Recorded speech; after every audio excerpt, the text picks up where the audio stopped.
নির্বাচন কমিশনের নিয়ম অনুযায়ী বুথের মধ্যে শুধুমাত্র কেন্দ্রীয় বাহিনী থাকার কথা। বুথের মধ্যে বারংবার তৃণমূল কর্মীর আনাগোনা কেন?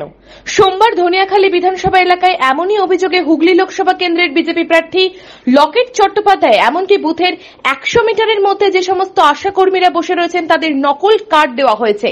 তাই সমস্ত বুথ ঘুরে ঘুরে আসা কর্মীদের বুথের বাইরে বের করে দেন হুগলি লোকসভা কেন্দ্রের বিজেপি প্রার্থী। ধনিয়াখালী বিধানসভা এলাকায় পঞ্চায়েত থেকে ভুয়ো কার্ড দিয়ে ভোট দেওয়ানো হচ্ছে তৃণমূল কর্মীদের, এমনটাই অভিযোগ তোলেন বিজেপি প্রার্থী লকেট চট্টোপাধ্যায়।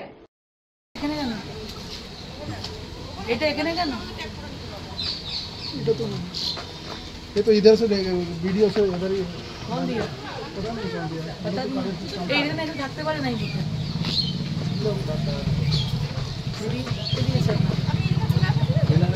तो बोलते हैं एजेंट है नहीं, कुछ एजेंट नहीं। आप लोग को मालूम नहीं है यहाँ बूथ के 100 मीटर में कोई नहीं रहेगा। ये तो तृणमूल का बना हुआ है।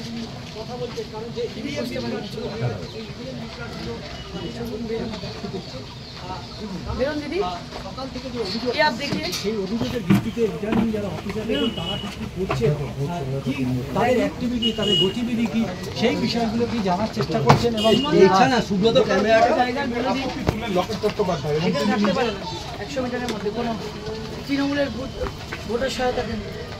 বাড়ি কোথায়? এখানেই বাড়ি। কি নাম? শান্তনা দাস। বসবেন না বুথের সামনে 100 মিটারের মধ্যে কোনো পার্টির লোক বসতে পারে না। আমি তো সে বিএলও করি না, এখানে বসতে পারেন না, কেউ বসতে পারে না। পুলিশও থাকে, পুলিশ দেখেছেন এখানে আছে? আছে পুলিশ? নেই তো, চলে যান, এখন আসবেন না, আসবেন না। সিআরপিএফ আছে, নিয়ে যাবে তাহলে আপনাকে, বেরিয়ে যান। হুগলি থেকে নিজস্ব প্রতিনিধির রিপোর্ট, টিভি নিউজ 10।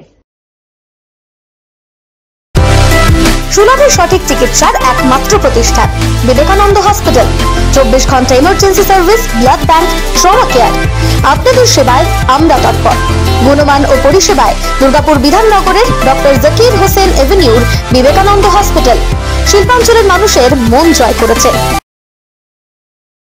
সবার আগে খবরের আপডেট পাওয়ার জন্য সাবস্ক্রাইব করুন আমাদের ইউটিউব চ্যানেল এবং ক্লিক করুন বেল নোটিফিকেশন আইকনে।